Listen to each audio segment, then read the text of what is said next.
I'll be honest. Your loving it totally me. I am so obsessed. I want to chop your body. Ule, nobody dey make me she. Ule, open up make I see. Ule, nobody dey make me she. Ule, open up make I see. Ule.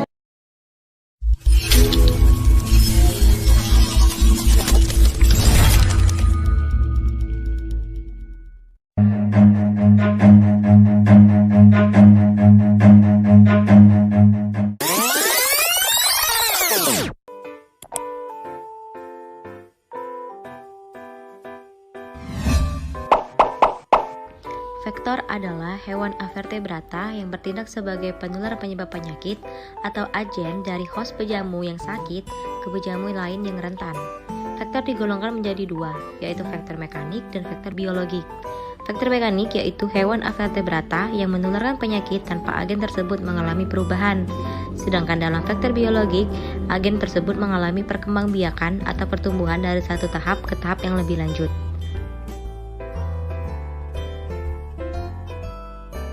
Nyamuk merupakan entoparasit pengganggu yang merugikan kesehatan manusia, hewan, dan lingkungan.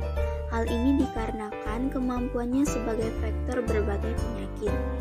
Nyamuk tergolong serangga yang cukup tua di alam dan telah mengalami proses evolusi serta seleksi alam yang panjang, sehingga menjadikan insekta ini sangat adaptif tinggal bersama manusia.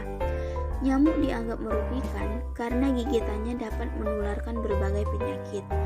Spesies nyamuk yang dapat menjadi penular penyakit diantaranya genus Anopheles, Culex, Aedes, dan Mansonia.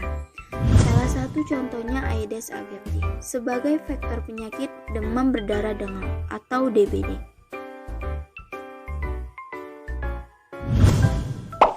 Demam berdarah dengal atau DBD merupakan salah satu penyakit yang berbahaya dan dapat mengakibatkan kematian.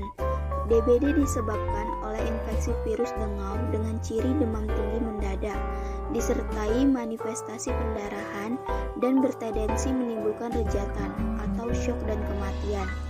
DBD hampir ditemukan di seluruh dunia dengan iklim tropis, termasuk Indonesia. Penyakit ini ditularkan melalui vektor nyamuk Aedes aegypti.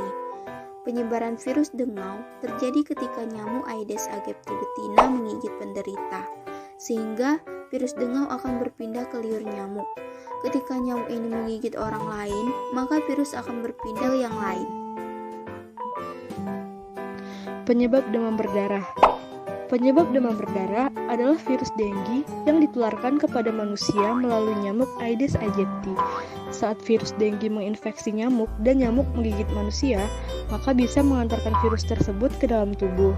Aedes aegypti umumnya berukuran lebih kecil, badannya berwarna hitam pekat dengan dua garis vertikal putih di punggung dan garis-garis putih horizontal pada kaki. Nyamuk ini biasanya bekerja dari pagi hingga sore hari, meskipun terkadang juga menggigit pada malam hari. Ia menyukai tempat gelap dan sejuk, sehingga lebih banyak ditemukan di dalam rumah dibandingkan di luar rumah yang panas. Ada banyak dampak yang ditimbulkan karena kasus DBD ini, terutama berdampak pada angka kesehatan masyarakat. Penyakit demam berdarah yang ringan dapat menyebabkan demam tinggi, ruam, serta nyeri otot dan sendi. Sedangkan penyakit demam berdarah yang parah dapat menyebabkan pendarahan serius, penurunan tekanan darah yang tiba-tiba drastis, bahkan bisa berujung kronis. Dampak lainnya dari demam berdarah dengue yang perlu diwaspadai adalah dehidrasi. Dehidrasi berakibat pada demam tinggi, muntah, nafsu makan menurun, hingga kebocoran plasma. Umumnya, orang yang terinfeksi virus dengue akan mengalami kebocoran plasma. Jika penyakit demam berdarah ini tidak segera diobati, maka dapat berujung ke kematian. Upaya untuk pencegahan penyakit DBD, yaitu yang pertama, pemberdayaan masyarakat. Dengan meningkatkan peran aktif masyarakat dalam pencegahan dan pengendalian penyakit DBD merupakan salah satu kunci keberhasilan upaya pengendalian DBD. Yang kedua, mengedukasi masyarakat untuk mencegah penyakit DBD, seperti melakukan penyuluhan atau kampanye mengenai DBD. Yang ketiga, meningkatkan mutu lingkungan hidup yang dapat mengurangi resiko penularan DBD kepada manusia, sehingga dapat menurunkan angka kesakitan akibat infeksi DBD tersebut. berlaku dalam hidup sehat dan kemandirian terhadap pengendalian DBD. Yang selanjutnya, menerapkan 3M, yaitu menguras atau membersihkan tempat yang sering dijadikan tempat penampungan air seperti bak mandi, ember air, tempat penampungan air minum, dan lain sebagainya. Yang kedua, menutup rapat-rapat tempat penampungan air seperti drum, candi, dan lain sebagainya. Yang ketiga, memanfaatkan kembali atau mendaur ulang barang bekas yang memiliki potensi untuk jadi tempat perkembangbiakan nyamuk yang dapat menularkan demam berdarah.